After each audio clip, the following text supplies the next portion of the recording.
Assalamualaikum warahmatullahi wabarakatuh. Hai guys, Lat Plus Junior selalu siap menemani Anda dalam beraktivitas. Nikmati lagu-lagunya, manfaatkan energi positif dari syair dan nada-nada indahnya. Tonton video ini sampai selesai. Sebelum lanjut, mari dukung channel ini biar berkembang dengan cara like, subscribe, komen, dan share. Terus aktifkan loncengnya supaya tidak ketinggalan informasi. Hai guys, jangan lupa tetap ikuti anjuran pemerintah dengan mentaati 3M. Sering mencuci tangan, memakai masker, dan menjaga jarak. Sekalipun kita berada di zona aman, sambil menunggu vaksin dari pemerintah. Dan semoga kehidupan normal yang kita dambakan bersama segera terwujud. Hai guys, kali ini kita menampilkan video Lat Plus lagu Lelono ke makam Raden Ngabei Ranggawarsita di Desa Palar, Kecamatan Trucuk, Kabupaten Klaten. Untuk lebih jelasnya, mari kita dengar penjelasan dari Ki Joko Lelono, Lat Plus Junior. Kita perhatikan di sini ada makam Pujangga Ranggawarsita. Dan baiklah, di sini kita dengarkan cerita singkat dari Ki Joko Lelono. Gimana Ki? Coba diceritakan tentang sejarah singkat Pujangga Ranggawarsita.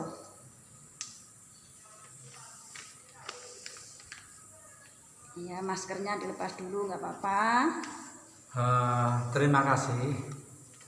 Alhamdulillah, perjalanan saya dari Surabaya akhirnya sudah sampai di Klaten, Jawa Tengah, tepatnya di Desa Palar, Kecamatan Trucuk, Kabupaten Klaten, Jawa Tengah, di makamnya Pujangga Besar Jawa, yaitu Raden Ngabei Ranggawarsita. Coba saya sampaikan sekilas gambaran mengenai Raden Ngabei Ranggawarsita. Raden Ngabei Ranggawarsita adalah pujangga besar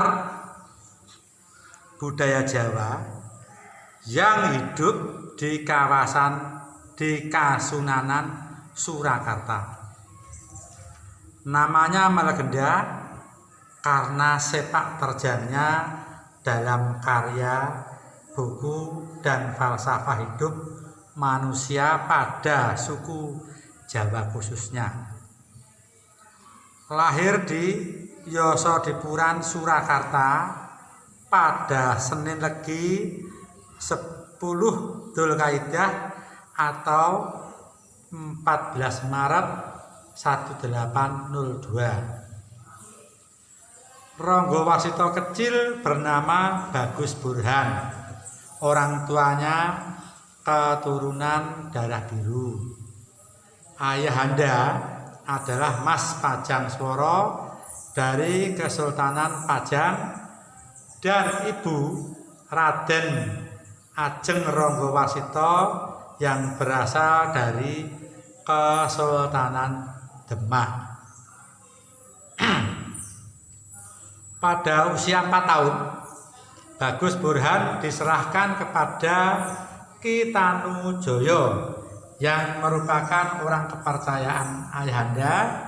Ki Tanujoyo dikenal sebagai sosok orang yang jujur, luwes, dan berilmu sampai usia 12 tahun.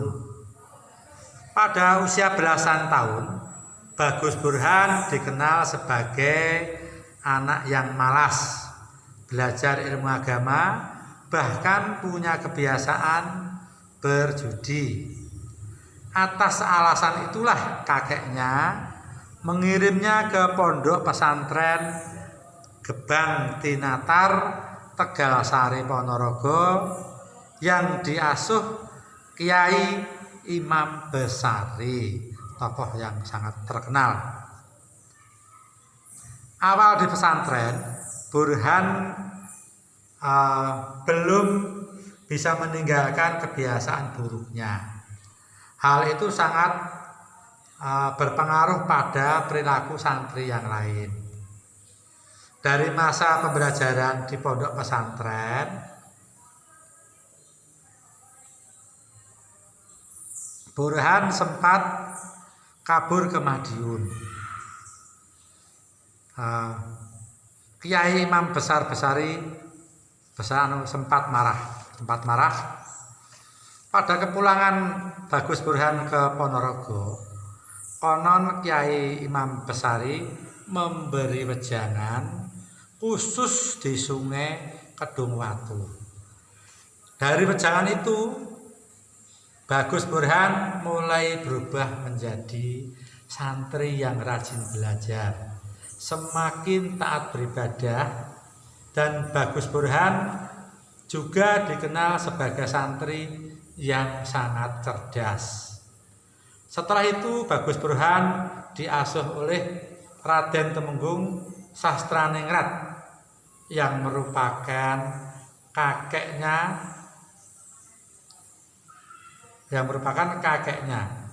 dan kemudian belajar pada Panembahan Buminata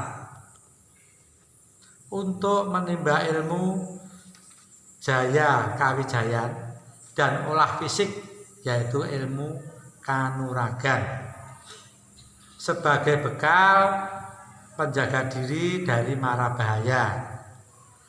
Berita kehebatan Bagus Burhan akhirnya menyebar dan akhirnya dipanggil Sri Paduka Pakubuwono keempat untuk dijadikan pegawai keraton sebagai carik kliwon di Kadipaten Anom tanggal 28 Oktober 1818 dengan gelar Ronggo Pujangga Anom.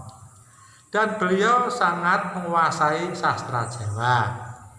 Setelah KGPH Purubaya naik tahta menggantikan ayahanda Pakubuwono keempat, Bagus Burhan naik pangkat menjadi Panewu Carik Kadipaten Anom dengan gelar Raden Ngabehi Ronggo Warsito. Dari arti Ronggo Warsito sendiri adalah petuah. Hal itu tidak lepas dari kemampuannya dalam ilmu kasusastraan dan pendalaman ilmu kebatinan yang kian terasah.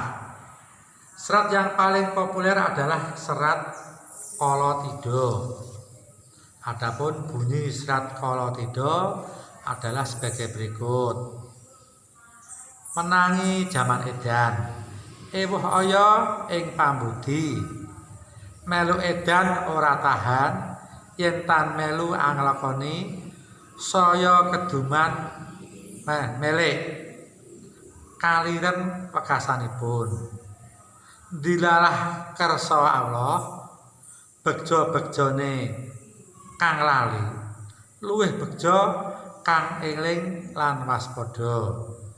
Demikian cerita singkat yang bisa saya sampaikan. Ada kurang lebihnya, saya mohon maaf. Dan mari kita doakan bersama semoga almarhum Raden Ngabai Ronggowarsito bisa menuju ke kehidupan dan kebahagiaan abadi, ditempatkan oleh Allah di tempat yang paling indah bersama orang-orang yang beriman.